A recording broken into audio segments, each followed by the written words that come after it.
શાસનમાં જે આરાધનાના મુખ્ય પર્વો બતાવ્યા છે એમાં 128 આવે છે.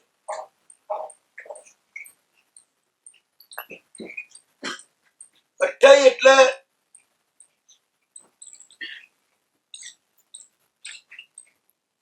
સંક્રમણ કાળ. એટલે પર્વ છે, પર્વ એટલે સંક્રમણ કાળ. 328 છે.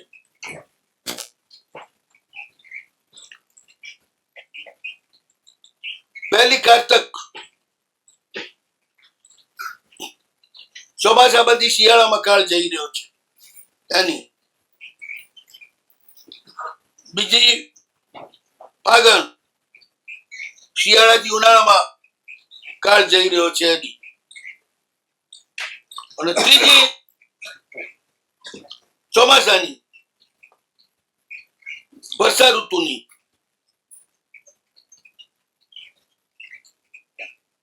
અષાઢ સુદ માં એ 28 આવે. આ રીતે 328 છે. આપણે 328 અલગ અલગ કાળ સંધિમાં આવેલી છે. એ કાળ સંધિમાં આપણે ધર્મની આરાધના જ કરવી જોઈએ. એ માટે જ એ કાળ છે. પછી એક 28 છે વાર્ષિક. પેલી 4 મહિના આવે, પછી 6 મહિના કાળ સંધિ આવે. એ આવે 2 અયનની, ચૈત્રી અને આસો. પછી 12 મહિનાની કાળ સંધિ.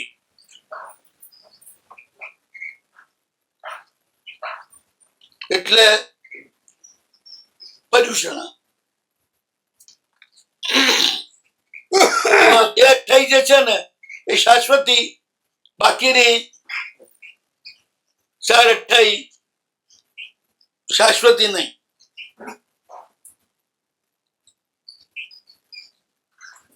ભગવાન ઋષભ અને ભગવાન મહાવીર બે ના કાળમાં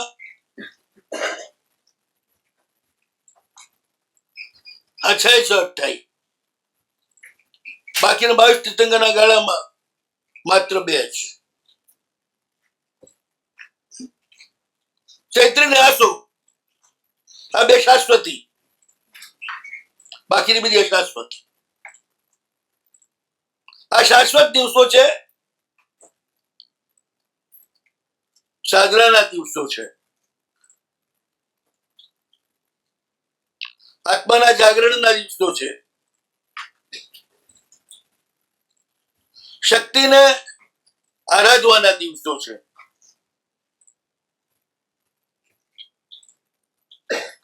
દુનિયામાં શક્તિ વિના કોઈ કામ થતું નથી.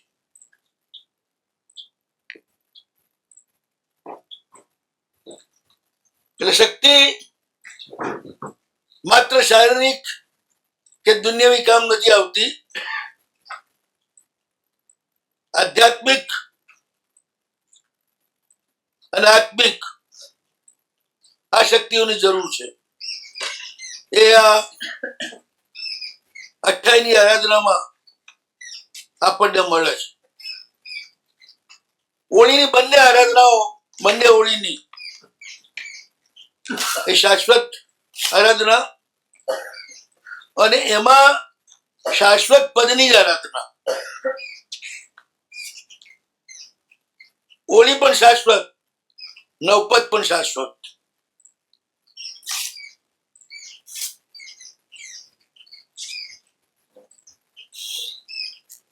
પહેલા દિવસે અર્યન પદની સાધના.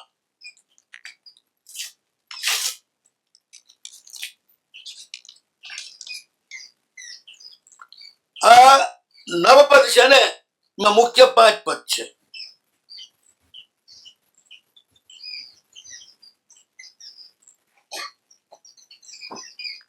પાંચ પદમાં જગતનું મજબૂત સારભૂત સમય જાય, કશું બાકી ના રહે. જે નવપદમાં નથી એ ક્યાંય નથી.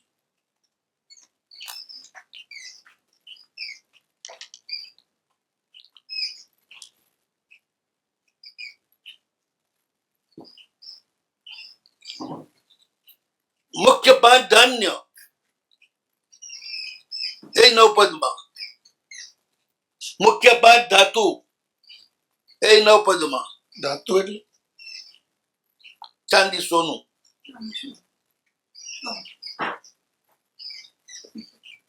વગેરે. ગ્રહો 9 એ પણ નવપદમાં.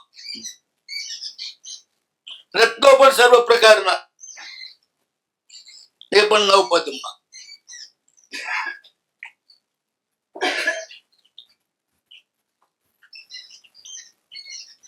નવપદના સાધકને એ બધું સુલભ થઈ જાય અને નવપદના પ્રભાવથી જ પૃથ્વી ઉપર આ બધું ઉત્પન્ન થાય છે.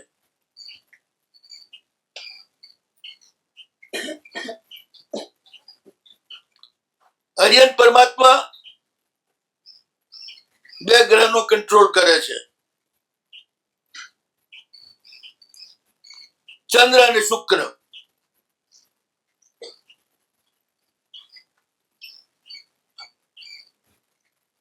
એમનો વર્ણ સફેદ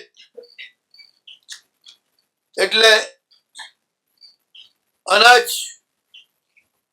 અક્ષર શ્વેત કલરનું. ધાતુ ચાંદી અરંતની. રત્ન હીરા અને મોતી.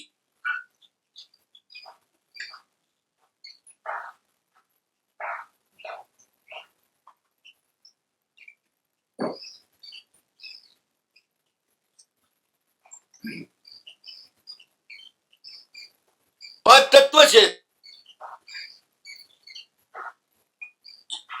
એ પણ આ રીતે 5 પરમેશ્વરીના કંટ્રોલમાં, જેમાંથી આખા વિશ્વનું નિર્માણ થાય.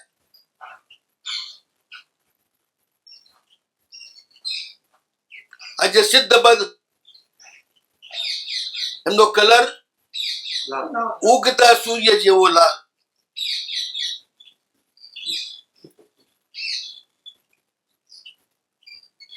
અનંત પરમાત્મા સફેદ. બધા જ કલર ભેગા થાય ને એટલે શ્વેત થઈ જાય. અનંતમાં બધાની શક્તિ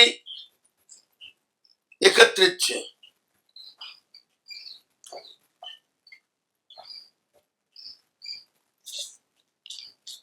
એમનો શ્વેત કલર. સિદ્ધ પરમાત્મા એમનો લાલ કલર છે.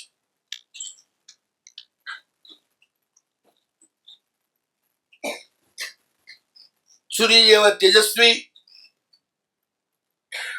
અગ્નિની જેમ બધા જ કર્મોને બાળી નાખનારા સિદ્ધ પરમાત્મા.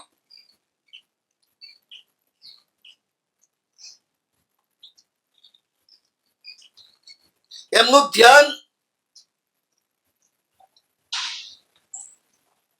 ચંદ્રની કલાની અંદર લાલ કલરની જ્યોતિ એ સ્વરૂપે એમનું ધ્યાન કરવા.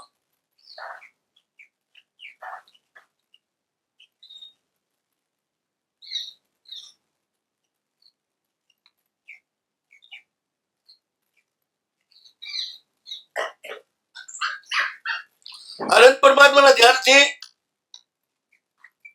સંસારના બધા જ કાર્યો સિદ્ધ થાય.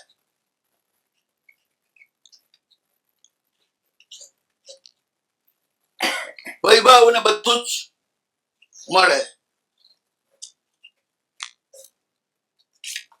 અનંત પરમાત્મા પુણ્ય તત્વના માલિક છે.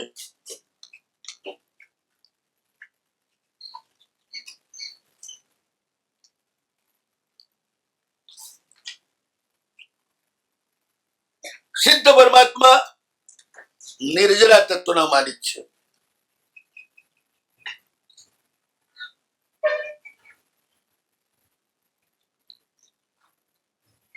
પુણ્ય બંધ માટે અનંત નું ધ્યાન,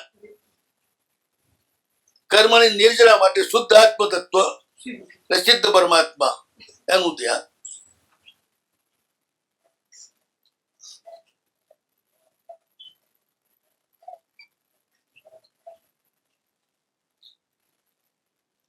લાલ વર્ણ એમનું ધ્યાન કરવાનું.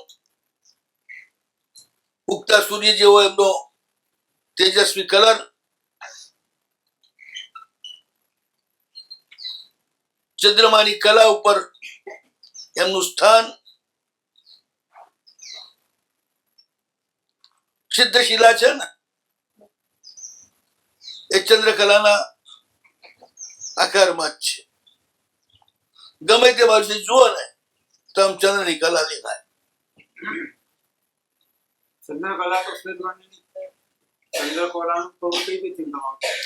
બીજની ચંદ્રકલા, બીજની ચંદ્રકલા, બસ એના ઉપર લાલ આભાવાળા સિદ્ધ પરમાત્મા એમનું ધ્યાન. સિદ્ધ પરમાત્માના ધ્યાનથી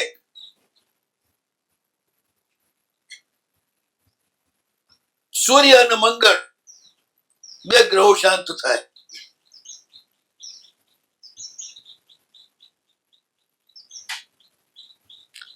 અનંત પરમાત્મા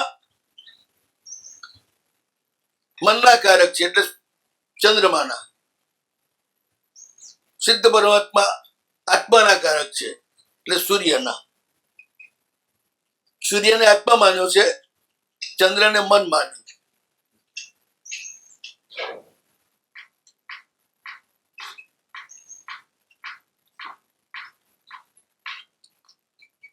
સૂર્ય અને મંગળ બે ઉગ્ર ગ્રહો છે, બંનેનો કલર લાલ.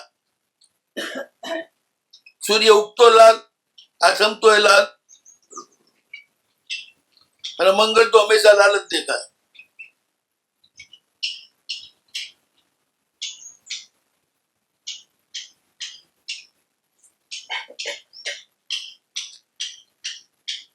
આજે ઘઉં નું આંબીલ,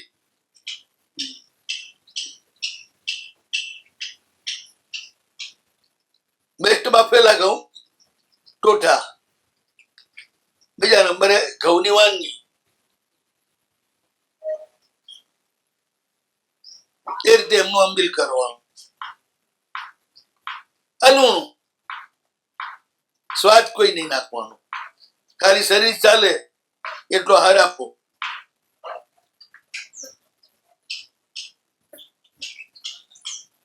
ઓમ હ્રીમ નમો સિદ્ધાનમ એમનો મંત્ર.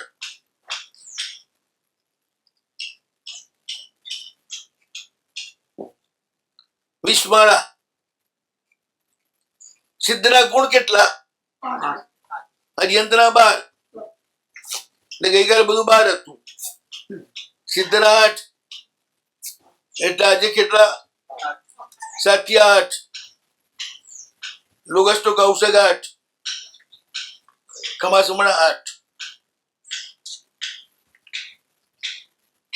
આત્મા છે ને, આત્માને શું જંજાળ હોય? સૌથી ઓછી.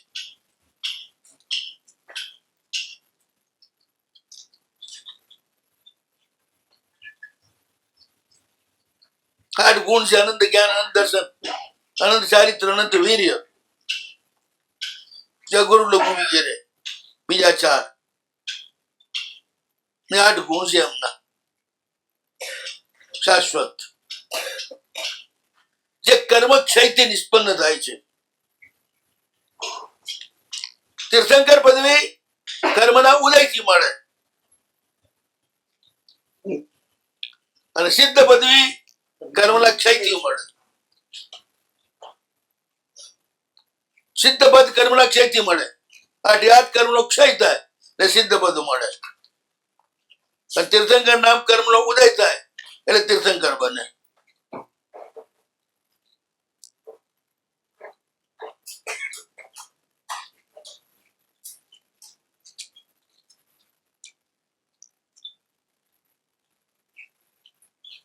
તીર્થંકરો વિતરાગ છે. એ કોઈનું કશું ભલું કે બુરું કરતા નથી. પણ એમનું જે તીર્થંકર નામ કર્મ છે ને એ બધું જ કરે.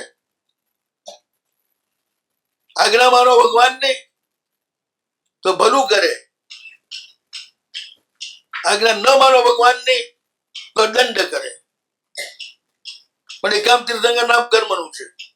નામ પણ સંસારમાં છે ને, આત્મા તો કશું કરતો જ નથી. બધું લેણ દેણનું કામ, આપવા લેવાનું કામ, મારવા કૂટવાનું કામ, બચાવવાનું કામ, બધું કર્મ જ કરે.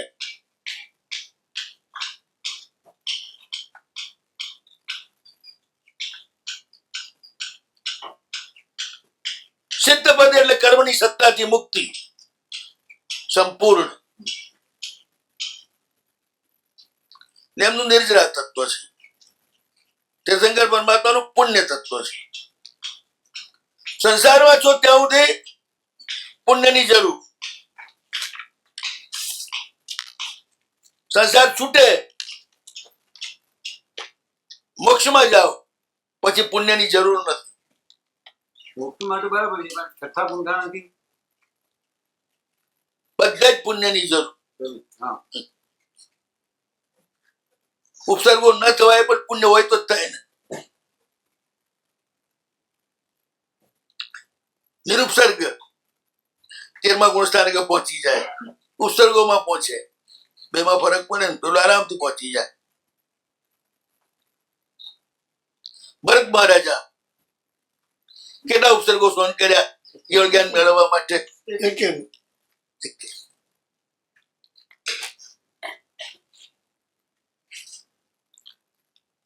હરિયત પદની આરાધનામાં જેમ આપણે અનંતોને યાદ કરીએ ને એ જ રીતે સિદ્ધ પદની આરાધનામાં ભરત આદિને યાદ કરવાના, જેમણે ભાવના બળથી મોક્ષને પ્રાપ્ત કર્યો સિદ્ધો જ.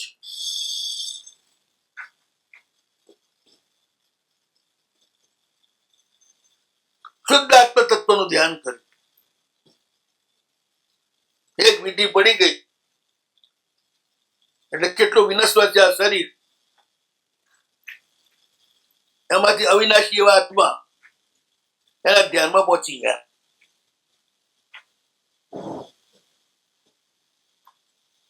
અર્યંતની વસ્તુ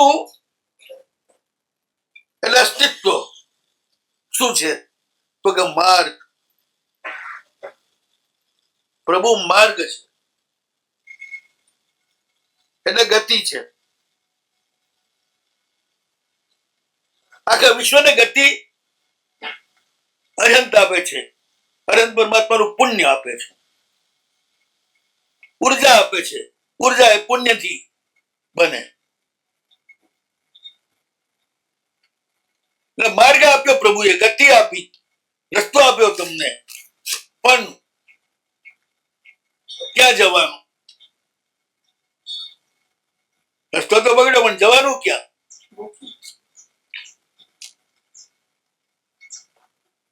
સિદ્ધનું વસ્તુ છે અવિનાશીપણું. અનંતની વસ્તુ છે માર્ગ એટલે ગતિ. તો સિદ્ધની વસ્તુ છે લક્ષ્ય. ચાલશો પણ ક્યાં જવું છે તમારે?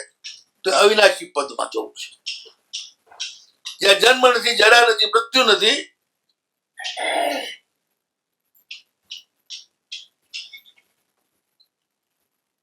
એવું પદ અવિનાશી પદ.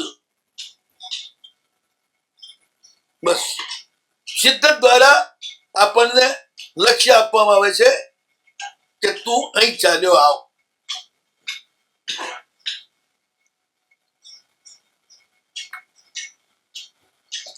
સૂર્ય જેમ આપણને લક્ષ્ય આપે, સૂર્ય ઉગે એટલે નક્કી કરીએ ને કે આ પૂર્વ દિશા, પછી એની જમણી દક્ષિણ, ડાબી ઉત્તર, પાછળ પશ્ચિમ, પણ દિશા કોનાથી નક્કી કરી? પૂર્વથી, એટલે સૂર્યથી.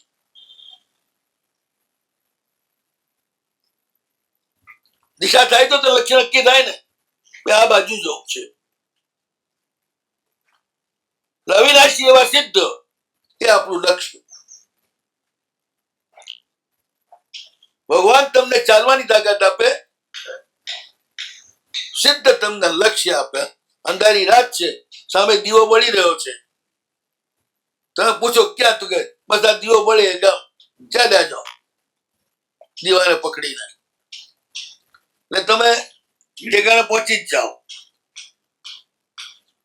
એમ સિદ્ધ પરમાત્માને પકડવા. હરિયત પરમાત્મા ગતિ છે, તો સિદ્ધ પરમાત્મા શું છે ખબર છે?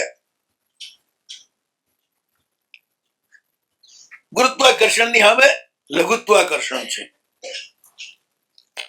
જળમાં ગુરુત્વાકર્ષણ છે, તમને નીચે ખેંચે. ચૈતન્યમાં લઘુત્વાકર્ષણ છે, તમને ઉપર ખેંચે. આને ગ્રેવિટેશન કે, આને લેવિટેશન કે.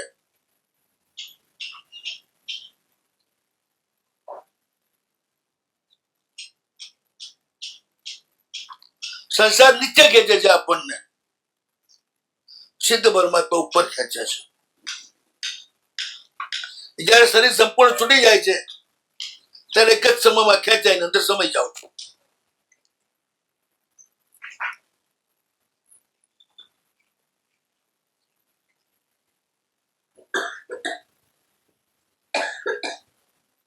સિદ્ધ ત્યાં જાય ને કઈ ગતિથી જાય? અસ્પૃશ્યત ગતિથી જાય. સંસારમાં આપણે ક્યાંય બી જઈએ ને તો આકાશ પ્રદેશોને સ્પર્શ કરતા કરતા જ જઈએ, કારણ કે આ શરીર છૂટી જાય પણ અંદરનું તૈજસ શરીર અને એની અંદર રહેલું કાર્બન શરીર, આ બે શરીર તો હોય જ. શરીર હોય તેમાં શબ્દ, રૂપ, રસ, સ્પર્શ અને ગંધ હોય. એટલે સ્પર્શ ગુણ જે છે ને એ પૂતગલનો છે. જ્યાં સુધી આ બે શરીર હોય ત્યાં સુધી આખા વિશ્વમાં જે પણ તમે ગતિ કરો એ સ્પૃશક ગતિ થાય. શરીર છે ને એ સ્પર્શ કરીને જ જાય બધા આકાશ પ્રદેશોને. મોક્ષે જાય ત્યારે શરીર છૂટી જાય, ઔદારિક શરીર છૂટી જાય, તેજસ બી છૂટી જાય, કાર્બન બળીને ભસ્મ થઈ જાય. ધ્યાનમાં પરમાત્મા ધ્યાન કરે ને કે કોઈ બી આત્મા, ત્યારે સિદ્ધ પરમાત્માનું ધ્યાન કરે. શુદ્ધ ચૈતન્ય એટલે સિદ્ધ પરમાત્મા એ અગ્નિ સ્વરૂપ છે. બધા કર્મો એની અંદર બળીને ભસ્મ થઈ જાય. અમારી ઈચ્છાના જીવનમાં કે પહેલા હરિયત પછી પહેલા સિદ્ધ પદ કદાચ કંઈક સાચા છે. તમારે મુખ્ય સાધના હરિયત પદની સંસારમાં છો ત્યાં સુધી. તમે વ્યવહાર નહીં વાળા છો, અમે નિશ્ચય નહીં વાળા.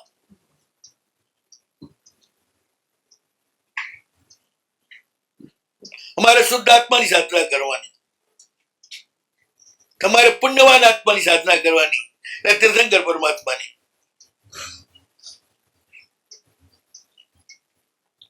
દેરાસરમાં પણ તીર્થંકરની મૂર્તિ બેહાડવાની, સિદ્ધની નહીં.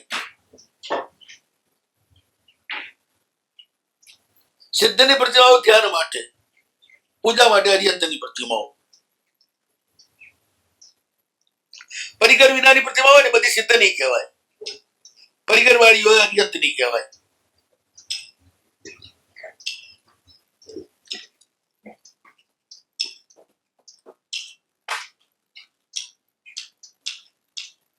કર્મની નિર્જરા માટે જ સિદ્ધની ધ્યાન. મુનિઓ કાય ઉત્સર્ગ કરે ને ત્યારે શુદ્ધ ચેતનાનું ધ્યાન કરે, એટલે સિદ્ધ તત્વનું ધ્યાન કરે, સિદ્ધ પરમાત્મા.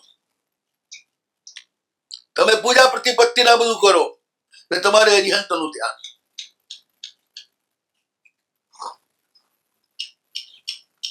પુણ્ય વિના એક ક્ષણ પણ ચાલે નહીં. જેમ પૈસા વિના ચાલે તમારે ક્યાંય. ચાલો એટલે પહેલા પૈસા જોઈએ, બીજું કઈ ન હોય, પણ ખિસ્સામાં પૈસા હોય તો બધું કામ પતાવીને આવી શકો. એ પૈસા કરતા પણ પુણ્ય તત્વ વધારે આગળ છે, ઘણું વધારે આગળ છે. પૈસા બાહ્ય જગતમાં ફેરફાર કરે, પુણ્ય અદ્રશ્ય અને દ્રશ્ય બંને જગતમાં ફેરફાર કરી નાખતા. એનો અધિકાર સમગ્ર વિશ્વ ઉપર છે પુણ્ય તત્વનો. વ્યક્તિને પુણ્યની જરૂર. નંબર 2, પદવીધર પુણ્યને પણ પુણ્યની જરૂર. શિષ્ય સમુદાય સંઘ એની જવાબદારી હોય, એ જવાબદારી વહન કરવા માટે પણ પુણ્ય જોઈએ. એટલે એમને પણ અરિહંત તત્વની સાધના કરવી પડે. પુણ્યની હેતુ રાખીને પણ સાહેબ સાધન થાય. સાધુ મહાત્માઓને કે ઉપરના આચાર્ય હોય કે જે પણ સાધુ હરિ પરમાત્માને લક્ષ્ય રાખીને પણ સાધના પુણ્યની થાય. પાંચે પરમેષ્ઠી અરિહંતમય છે. એટલે ગ્રસ્ત પાંચે પરમેષ્ઠીની જે સાધના કરે ને એ વ્યવહાર નહીં કરે, ખાલી ધ્યાન કરે ને જાપ ન કરે. કોચરી, પાણી, દવા, દારૂ, વ્યવચ, વસ્તી, વસ્ત્ર આ બધું પહોંચાડે. એ રીતે પુણ્ય બાંધે.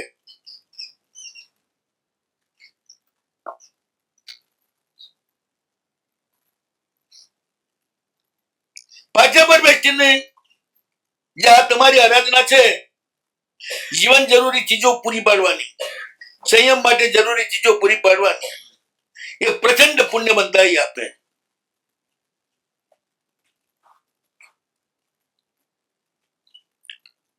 એટલે તમે પ્રભુનું કામ પણ કરી શકો અને હાથે હાથે લટકામાં તમારું કામ બી થતું જાય.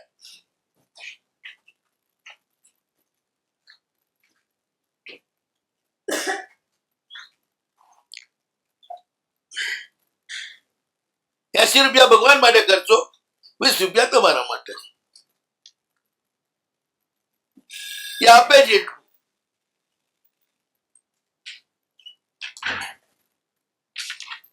એ વધુ ને વધુ પુણ્ય કમાઈ શકો, પણ આ સિવાય પુણ્ય મળે નહીં.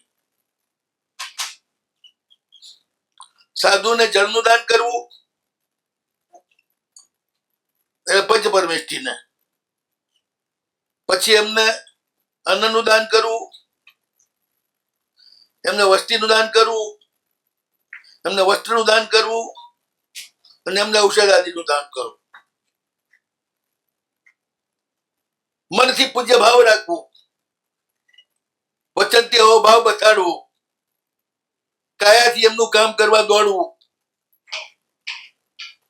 હંમેશા એમને જ શ્રેષ્ઠ માની અને એમને જ નમતા રહેવું.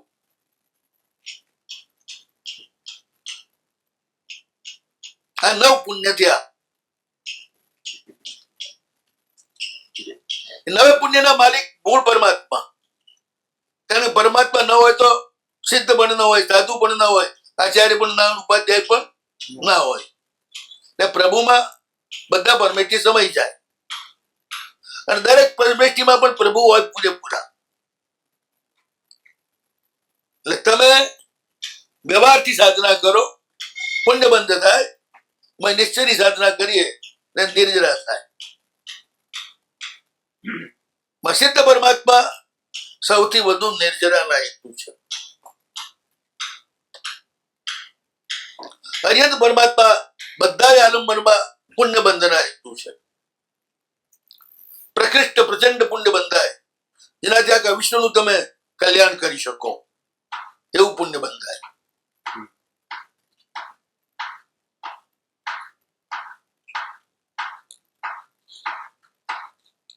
તો અરિહંત સિદ્ધ 2 દિવસની આપણી આરાધનાની આ દિવસો ચાલુ જ છે. ગઈકાલે હરિન પરમાત્માની આરાધનાનો દિવસ થયો, આજે સિદ્ધ પરમાત્માની આરાધનાનો દિવસ છે. એનો આ રીતે સરસ રીતે ઉપયોગ કરજો. ભગવાન પાર્શ્વનાથ જેમનું જીવન આપણે જોઈ રહ્યા છીએ, પ્રભુ કઈ રીતે તીર્થંકર થયા એ વાત તો આપણે 50 દિવસમાં ભાદરવા સુદ પૂનમ સુધીમાં ચર્ચી લીધી. હવે ગણધર કઈ રીતે થાય છે, એમનામાં કઈ યોગ્યતાઓ છે કે એમને ગણધર બનાવે?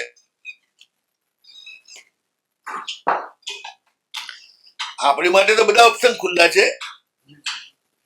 તીર્થંકર થવું હોય તો થઈ શકો, ગણધર થવું હોય તો થઈ શકો. ખબર તો છે નહીં કે આપણું પિંડ કેવું છે, શું બની શકે એવું છે. એટલે આપણે બધી આશા રાખવી, પછી આલમોને પકડીને જે બનાય એ બનવું.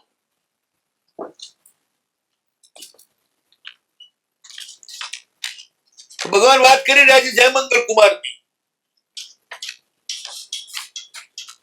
કૌશાંબી નગરીનો રાજકુમાર ઉદારતાના કારણે પિતાએ થોડોક ફટકાર્યો એટલે નીકળી ગયો.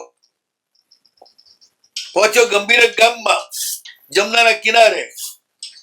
ત્યાં આગળ જીવતી ડાકણના પંજામાં ફસાયેલા કુલપુત્રને બચાવી જાનના જોખમે. જો આ ગંધર્વના લક્ષણો, કોઈ સ્વાર્થ ના હોવા છતાંય માત્ર કરુણાથી બીજાને પોતાના જાનના જોખમે પણ સહાય કરવી એ ગંધર્વનું લક્ષણ.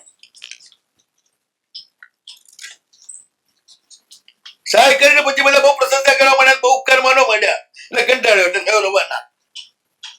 આ આત્માઓને કોઈ પોતાનો આભાર માને, પોતાની આખો દાડો પ્રશંસા કરે એ જરાય ગમે નહીં.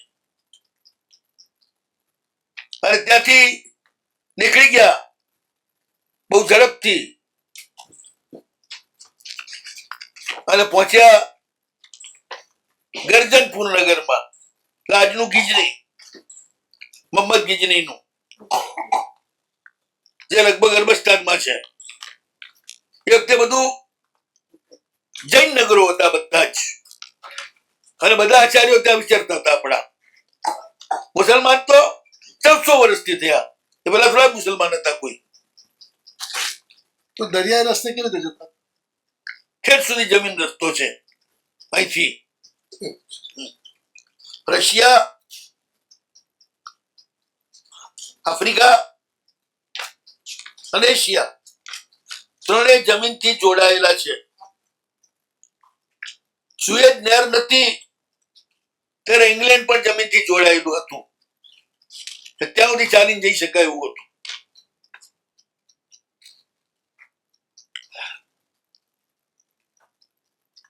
રશિયા ને બધા તો હિન્દુ પ્રદેશો હતા.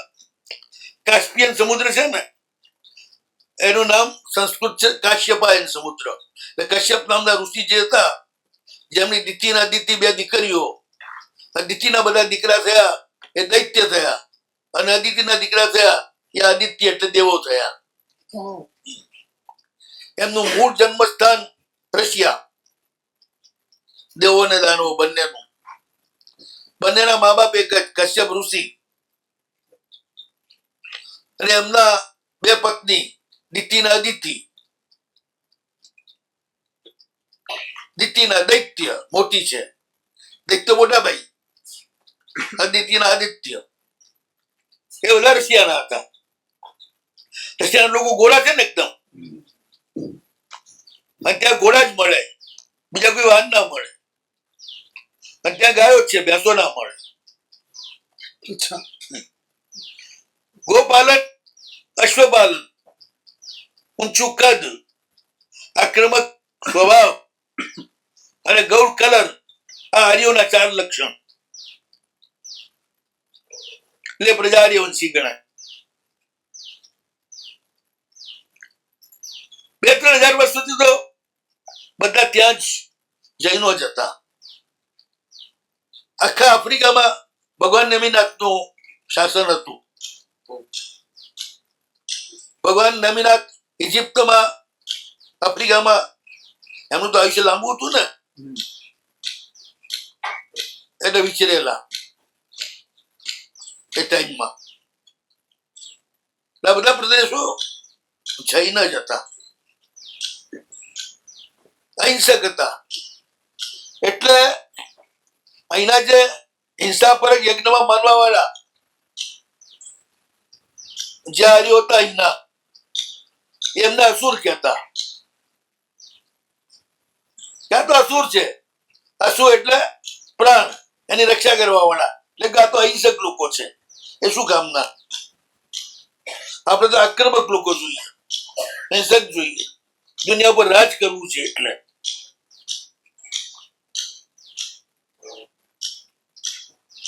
બધા જૈનો હતા ને એટલે જ બધા આક્રાંતોએ એમને ખૂબ હેરાન કર્યા. સામનો કરતા જ નતા ને, બધા જ ખતમ થઈ ગયા. છતાં રિવાજો રહ્યા. મુસલમાનો જેને કાબા તરીકે પૂજે છે ને, એ આપણું ધર્મચક્ર તીર્થ છે. ભગવાન ઋષભનું એ તીર્થ સૌથી પહેલા થયું, પછી શત્રુંજય થયો, પછી અષ્ટાપદ થયું. વિશ્વનું સૌથી પ્રાચીન તીર્થ એ ધર્મચક્ર. એ ધર્મચક્રનું જે જગ્યા, એનું નામ મક્કા.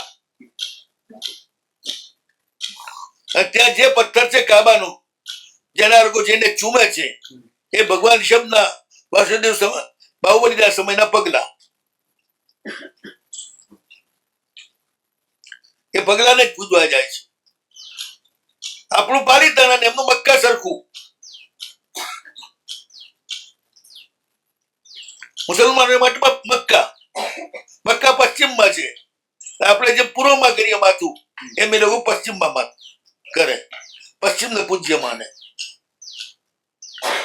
અને ત્યાં નિયમ આજના ડોંગરના જ પગલા છે. 1400 વર્ષથી જ એમના કબજામાં ગયા ને.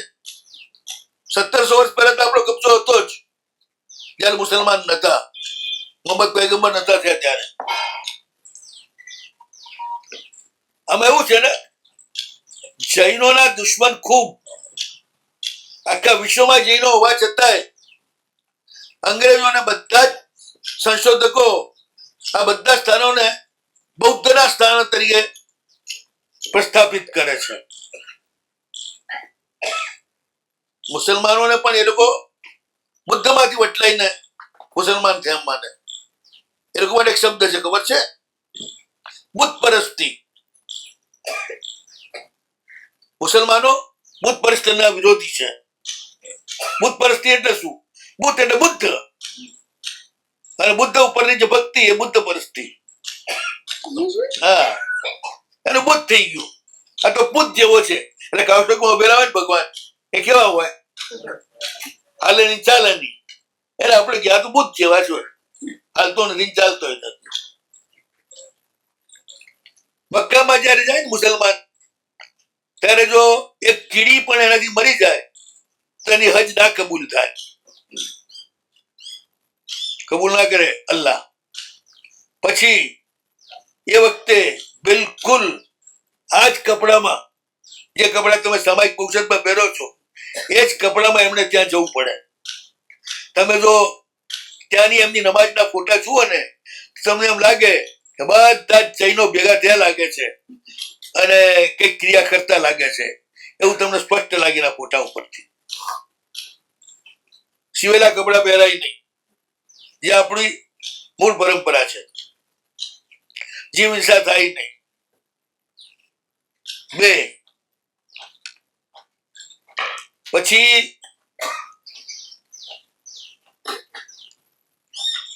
કોઈ મૂર્તિને મનાય નહીં, નિરાકાર પરમાત્માને માનવા. ભગવાનના પગલા જે નિરાકાર છે ને, એ લોકો એને જ માનતા હતા. એ બાજુ એની જ માન્યતા હતી. પાલીતાણા કરતા ધર્મચક્રનો મહિમા વધારે હતો, કારણ કે વિશ્વનું સૌથી પ્રાચીન તીર્થ ને. ભગવાન હજી તો વિચારતા હતા ને એ તીર્થ બની ગયેલું, હજી કેવળ જ્ઞાન નતું થયું ભગવાનને.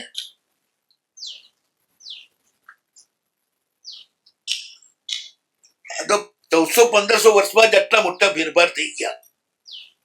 બધા જ પ્રદેશો જે છે ને, આપણો બાહુબલીનો દેશ કયો ખબર છે? અફઘાનિસ્તાન. અફઘાનો બધા જ બાહુબલીના વંશજ છે. મુસલમાનો બાહુબલીના જ વંશજ છે બધા. ચંદ્રને માને ને, સૂર્યને માને, બધા ભરતના વંશજ, એ સૂર્યવંશ. બાહુબલીના જે વંશજો છે ચંદ્રને માને, એટલે ચંદ્રવંશ. મુસલમાનો બધા ચંદ્ર જ હોય ને. આટલો બધો ઇતિહાસ આપને કેવી રીતે? મારી પાસે જ્ઞાન દ્રષ્ટિ છે એટલે મને બધું દેખાય છે. ખરેખર જુનાગઢમાં જૈનો જૈન નતા કહેવાતા, બૌદ્ધ જ કહેવાતા હતા ભગવાન પાટણના સમયમાં. એટલે જેટલા શિલાલેખો મળે ને પ્રાચીન, બધા બૌદ્ધ તરીકે જ મળે છે. 3000 વર્ષની પ્રાચીન પ્રતિમાઓ બધી બુદ્ધ પ્રતિમાઓ તરીકે કહેવાય છે. બધી જ નગ્ન છે. એ વખતમાં અર્યન સિવાયની બધી જ પ્રતિમાઓ નગ્ન જ બનતી હતી. સિદ્ધની પ્રતિમાઓ નગ્ન બનતી હતી.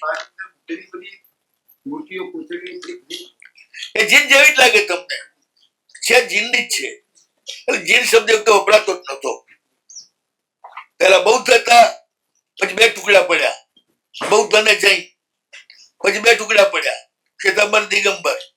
પછી 2 ટુકડા પડ્યા, મૂર્તિ પૂજક ને ઠારકવાસી. પછી 2 ટુકડા પડ્યા, જતી અને સંવેગી. પછી 2 ટુકડા પડ્યા, શાસન પક્ષ વાળા અને સંઘ પક્ષ વાળા. પછી 2 ટુકડા પડ્યા, એક તિથિ અને 2 તિથિ. પછી 2 ટુકડા પડ્યા, સંમેલન વાળા અને સંમેલન ની સામે. અત્યારે આ 2 ટુકડા છે. એક તિથિ 2 તિથિ વાળા ટુકડા નથી રહ્યા, કારણ કે 2 તિથિ વાળા ઘણા સંમેલનમાં બેસી ગયા અડધા ઉપર. 2 તિથિના 1500 સાધુ હતા, માંથી 600-800 આ બાજુ છે, બાકીના બધા પેલી બાજુ છે. એટલે પાછા 2 ટુકડા પડ્યા. આમ ચાલ્યા કરે છે આ બધું, અને આપણા વિશે તો લાગ્યા કરે.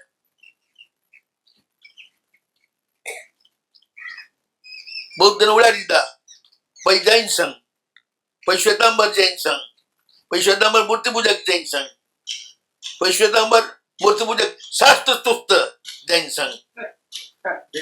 એટલે 2 તિથિ વાળો.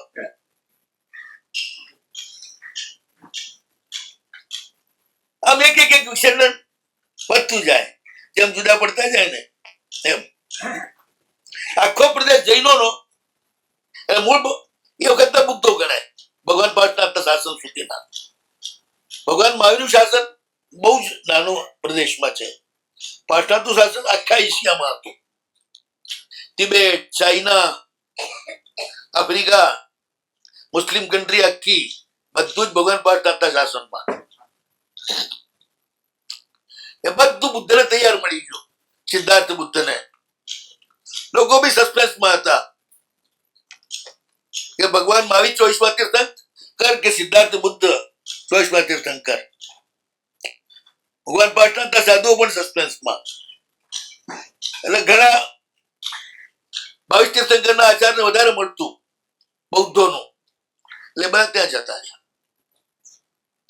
મહાવીરનું આખી આચાર પરંપરા 22 તીર્થંકરથી જુદી થઈ ગઈ, ચોખ્ખી જુદી દેખાય. અને બુદ્ધ ઉપર તો સીધી જ પાટણની અસર જ છે, સ્પષ્ટ. બંને સમકાલીન વાંચન ભગવાન સાથે. બને સમકાલીન અમારી ગડબડ થઈ ને. હવે આ ગજનીમાં પહોંચી ગયો, અને ત્યાં વસંત ઋતુમાં નૃત્ય રંગ ચાલી રહ્યા છે ઉદ્યાનમાં. રાજા ત્યાંના એમાં બેઠેલા છે, અને વસંતસેન રાજા, એમનો દીકરો કુવલય ચંદ્ર. અચાનક એક ભયંકર સુબટ ત્યાં પ્રગટ થઈ કુળે ચંદ્રને લલકારે છે ને એની સાથે જબરદસ્ત યુદ્ધ માંડે છે. કોઈ એની ભેરમાં નથી આવતું. પેલો જબરદસ્ત બળવાન છે, કુળચંદ્ર એટલું બળવાન નથી. પછી જયમંગળ આ જોયું એટલે નતું કહેતું કે ખોટું છે. જૈન બેને કીધું તો લડવો જ જાઓ, બીજે કઈ લડો. અહીં બધા નાચન માટે ભેગા થયા ને બાપડા બધા ડરી ડરી ભાગી રહ્યા છે. એટલે તમે બહાર જઈને લડવું હોય તો અહીં શું કરવા લડો છો? લડવાની જગ્યા જુદી હોય, અહીં નાચવાની જગ્યા છે, લડવાની નથી. આનંદ મંગળ કરવાની જગ્યા છે. બે ગયા બહાર. જય મંગળ ભેગો ગયો. હવે દૂર લડી રહ્યા છે. એ રાજસભા બેઠેલી છે, રાજા બેઠેલા છે, પછી રાજકુમારના અંગરક્ષકો બેઠેલા છે, બધા બેઠેલા છે. મારું કોઈ ઉઠી જતું નથી રાજકુમારની સહાયમાં.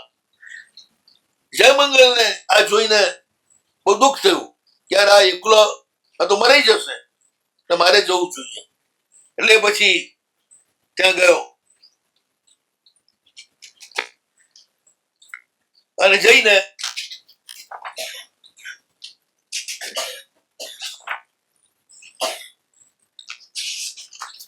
લડાઈમાં જોડાયો એમની સાથે. જયમંગળ જોરદાર લડવા લાગ્યો. બે એકબીજાના માથે પડવા લાગ્યા પેલો સુબટને. છેવટે બે થાક્યા.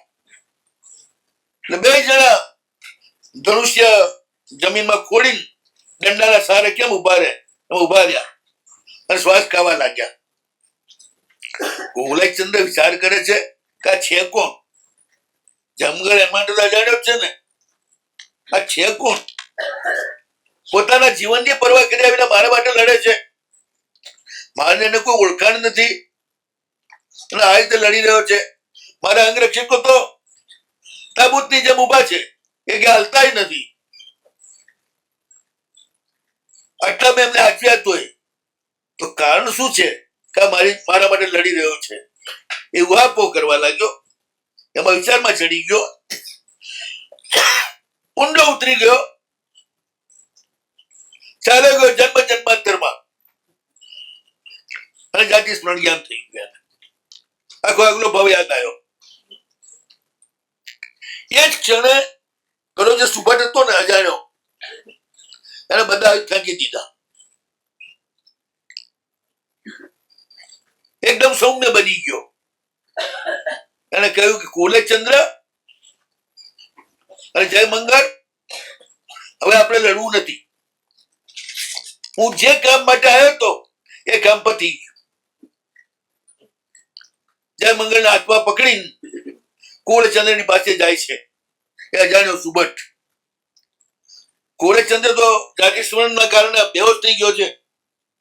એટલે બે જણાને ઠંડુ પાણી છાંટે છે, હવા નાખે છે. ત્યારે એ જાગ્યો બેહોશીમાંથી, ત્યારે પેલો સુબટ કહે છે કે દીકરાઓ, યાદ આવે છે આગલો ભાવ તમને? હું તમારો બાપ હતો અને તમે બંને મારા દીકરા હતા. ક્યાં ભાવમાં તમને બેને લઈને મેં ગુરુ મહારાજ પાસે દીક્ષા લીધેલી. ખૂબ તપ કર્યું, દીર્ઘ સંયમનો પર્યાય પાડ્યો, છેલ્લે અનશન કર્યું. અનશન કરી ચતુષ્રણ નો સ્વીકાર, જાહેર શરણનો અને જીવ માત્રની ક્ષમાપના એ કરી અને મરીને આપણે ત્રણે ચૌદરમ દેવલોકમાં દેવ બન્યા. પણ મારું આયુષ્ય દીર્ઘ અને તમારું આયુષ્ય એટલું નહીં.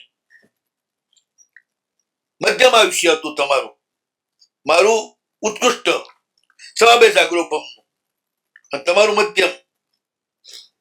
પણ આપણને ત્રણેયને ધર્મ સાથે કર્યો હતો. એટલે તમે હવે ભાઈ અને હું તમારો બાપ, ત્રણેયના રસપરસ આપણને એટલો બધો સ્નેહ ના પૂછો બાર. આપણે ભેગા ને ભેગા જ હતા. દેવલોકમાં એવું છે, અહીં જે સાધ્યો નારાજ્યો હોય ને એ જ ત્યાં આગળ આવે અને એ જ વધુ ઉત્કૃષ્ટ થઈ શકે અથવા હારી પણ શકો કોઈ પ્રબળ નિમિત્ત મળે તો. કેવલે ભગવાનને પૂછ્યું આગલા ભાવમાં અમને જીન શાસન મળશે કે નહીં, એટલે બોધિ મળશે કે નહીં. કેવલે ભગવાન તે કહ્યું કે મુશ્કેલ છે મળવું. એટલે તમે બંને દીકરાઓએ મને પકડ્યો અને 3 વખત સોગંદ ગાલીને મને બાંધ્યો કે તમે મરીને મનુષ્ય જન્મમાં જાઓ એટલે તમને બંનેને મારે બુદ્ધિ પમાડવું, એટલે જીન શાસનની પ્રાપ્તિ કરાવવી. મેં સ્વીકાર્યું. તમે 2 જન્મ્યા, પણ એક ઠેઠ કૌશાંબીમાં, એક ઠેઠ ગીજનીમાં. પણ ક્યાં તો કૌશાંબી બિહાર પાસે આવ્યું, પણ ક્યાં ગીજની ઠેઠ અરબસ્તાનમાં આવ્યું. સાધુઓનો અલ્પ વિહાર એ બાજુ, આ બાજુ જબરદસ્ત વિહાર. પણ બેના કુળમાં એ વખતે જીન ધર્મ નહીં. એટલે કુળથી જો મળ્યો હોય ને તો બહુ મુશ્કેલ છે. આપણને જ્યાં મળે છે ધર્મ, આ તો બહુ મોટો ઉપકાર છે 2000 વર્ષ પહેલાના આચાર્યોનો, કે આપણને કુળ જૈન બનાવ્યા. એટલે જન્મથી જ આ સંસ્કાર મળે. બાકી આ સંસ્કાર બહુ અઘરા છે. મોટા મોટા સંન્યાસીને પણ તમે કોને આખી રાત પાણી પીધા વિના રહો તો ના રહી શકે. એટલે આપણું 3 વર્ષનું છોકરું એ ચોવિયાર કરી શકે આ સંસ્કારના કારણે. મારે તો ઘણા સંન્યાસીઓ મોટા મોટા મિત્ર છે, મને પૂછે કે બાપજી બીજું બધું ઠીક છે, પણ સારું આ બહુ અઘરું. આખી રાત તમે પાણી વિના કાઢો, આટલું બને જ સી રીતે, થાય જ સી રીતે. પાછા તમે સવારે વિહાર કરો, 15-20 કિલોમીટર ચાલો, ત્યાં ગયા પછી પણ લોકોને ખબર પડે, પાણી ઉકાળે ત્યારે 10-11 વાગે તમે પાણી ભેગા થાવ. તો આટલું 17 કલાક સુધી પાણી વગર તમે કઈ રીતે જીવી શકો? કે આ પણ સંસ્કાર મળ્યા ને એટલે સહેલું થઈ ગયું. આટલો બધો રાગ છે ભગવાન પ્રત્યે એ પણ સંસ્કારના કારણે. એટલે આમ આધ્યાત્મિક દ્રષ્ટિએ અત્યારના બધા જ જૈનો મોટે ભાગે બોધિને પામેલા છે. કોઈને પ્રભુના ધર્મ છોડીને બીજા ધર્મમાં જવાની લગભગ ઈચ્છા નથી થતી. ગમે તેવા પ્રલોભન હોય તોય, ગમે તેવા ચમત્કારો કરતા હોય તોય કોઈ ખેંચાઈ જતું નથી. એટલે એ દ્રષ્ટિએ છે તમે બહુ રખડી જાઓ એમાંના નથી, એવું સ્પષ્ટ લાગે. સાધુને જોઈને રાજી થઈ જાવ છો.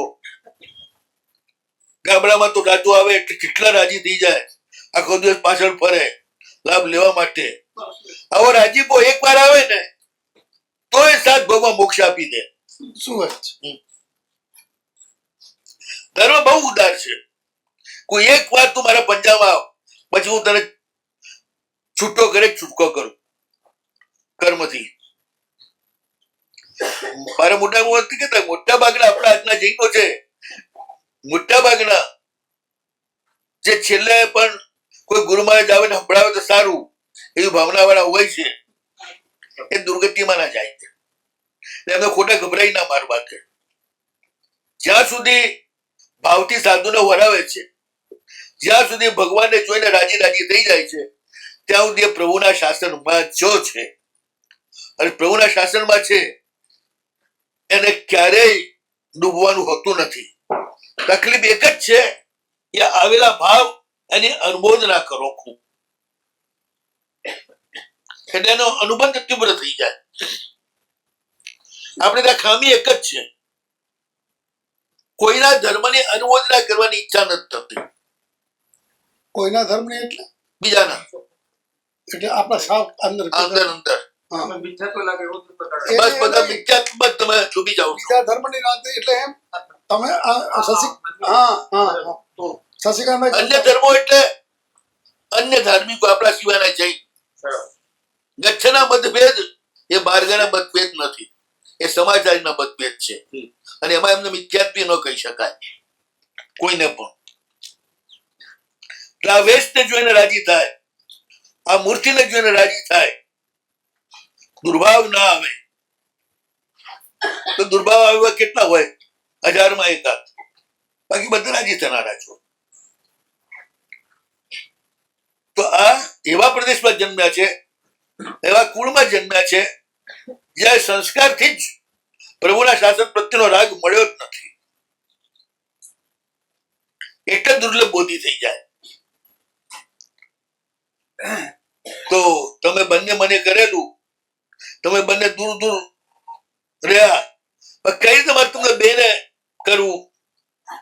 પણ ભવિતવ્યતાએ તમને બેન ભેગા કર્યા. પિતાના અપમાનના કારણે જયમંગલ નીકળી ગયો એના ઘરેથી. કે અમે કરીને અહીંયા આગળ જ આવ્યો, બીજે ક્યાંય નગર નહીં જ આવ્યો. એ પણ અહીં નગર આવ્યો હોત તો તને મળત નહીં, પણ તું વસંત ઉત્સવના મિસ્ત્રી એના કારણે કોળેચંદ્ર તું પણ બહાર આવ્યો. બે એક જગ્યાએ આવી ગયા. મેં જોયું કે હવે અવસર છે, બે આવી ગયા છે, હવે બે ભેગા થઈ ગયા છે, બેન જગાડું. એટલે હું અહીંયા આગળ આવ્યો અને આ બધું પહેલા તમને ચમકાવવા માટે કર્યું. એક વાર આ સંસાર કેટલો અસાર છે, અશરણ છે, ગમે તેટલું આપણે ઊભું કરેલું હોય પણ કોઈ આપણને બચાવી શકે નહીં, એવો ઝાટકો ના લાગે ત્યાં સુધી તમે આ રસ્તે આવો ને. શોક ટ્રીટમેન્ટ થી કોળચંદ્રને તો કે મારું કોઈ મારું નહીં, કોઈ મને બચાવે નહીં, મારે એકલા જ જોડે લડવાનું. અને આ મને મારી સહાય કરવા આવે જેને મારે કોઈ લેવા દેવા નથી, એમાંથી એ નિમિત્તથી એને જાતિ સ્મરણ થઈ ગયું.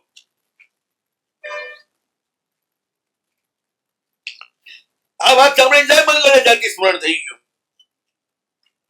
એ જાગી ગયો. આગલા ભાવની આરાધના આખી યાદ આવી, એ ગુરુ મહારાજ યાદ આવ્યા, એ ગુરુભાઈઓ યાદ આવ્યા, જેની સાથે બધી આરાધનાઓ કરી હતી, સાધનાઓ કરી હતી, એ બધા યાદ આવ્યા. બે વગર ગુરુ ઉપદેશે આગલા જન્મના જબરદસ્ત અભ્યાસના કારણે ગીર શાસ્ત્રમાં દ્રઢ નિશ્ચિત મતી વાળા બની ગયા. દેવ પણ એક ટાઈમે સુબરનું રૂપ છોડી શ્રેષ્ઠ મુકુટ અને કુંડલથી અલંકૃત દેવના રૂપમાં પ્રગટ થયા.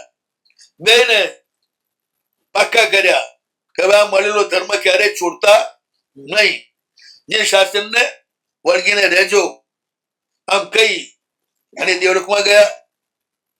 બે જણા જુએ તો ન મળે બાણ, ન મળે ધનુષ્ય, ન મળે ક્યાંય લાગેલા પ્રહાર, કે ન મળે કઈ શરીરમાં થાક. આટલું લડ્યા હતા, એકબીજા ઉપર તલવારોના ઘા કર્યા હતા, લોહી નીકળતા હતા બે જણા, બધું જ ગાયબ. બે વિચાર કરી કેવું પડે કે દેવતાની માયા જબરી હોય છે, એક ક્ષણમાં આખું આપણું શરીર બદલી નાખ્યું. બંને હવે આગલો ભાવ યાદ આવ્યો છે એટલે એકબીજા ઉપર અત્યંત પ્રેમ છે. ગયા જ્યાં રાજા નૃત્ય ભૂમિમાં છે ત્યાં હાથમાં હાથ મિલાવીને જઈને રાજાની પાસે બેઠા અને વિચાર કરે છે હજી કોલેચંદ્ર કે આને કેવી પણ એની જાતને જોખમમાં મૂકીને પણ મને કોઈ પણ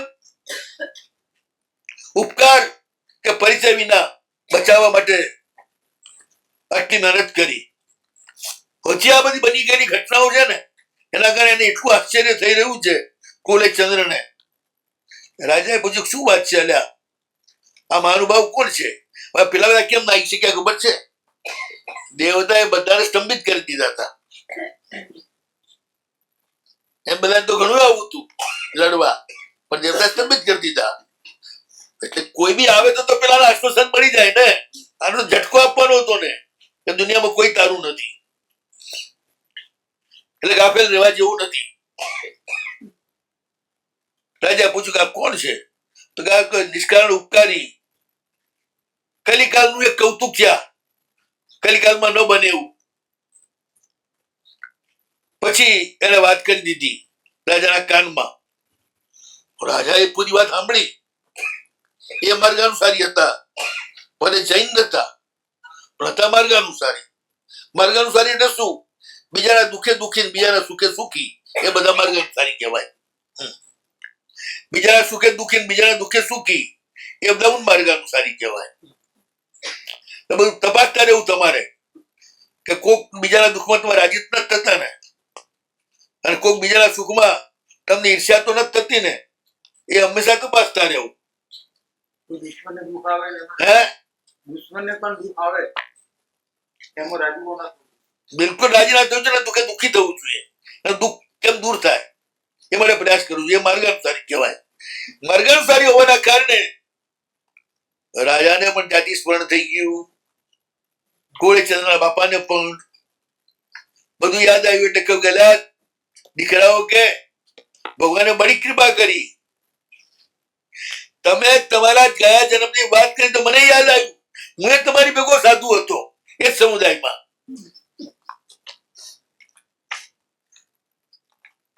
મેં તમારી સાથે તપ સંયમ કર્યું હતું. યાદ આવે છે? દેવગુપ્ત નામના એક મુનિ હતા તમારા સમુદાયમાં. રાજકુમાર કે હા હતા, તે હું જ છું કે હું મરીને અહીંયા છું. આમ ગયા જન્મમાં સાથે જે ધર્મ કર્યો હતો એ અનાર્ય દેશમાં ઉત્પન્ન થવા છતાં પણ પાછા ધર્મમાં આવી ગયા. અનાર્ય એટલે બધા રાજકુળ વખતે કઈ જૈન હતા એવું નથી, ઘણા જૈન થી દૂર હતા. ખુશ થઈ ગયા બધા. ત્યાં પ્રતિહારી આવ્યો, કહ્યું કે હવે ભોજનનો સમય થઈ ગયો છે, ચલો હવે બધા જાય છે જમવા. તે પૂજા વગેરે કરી ભોજન કરે છે. પછી રાજા બોલાવે છે રાજકુમારોને બંનેને, અને એમને પોતાના મનની વાત કરે છે. એ અગ્રવર્તી.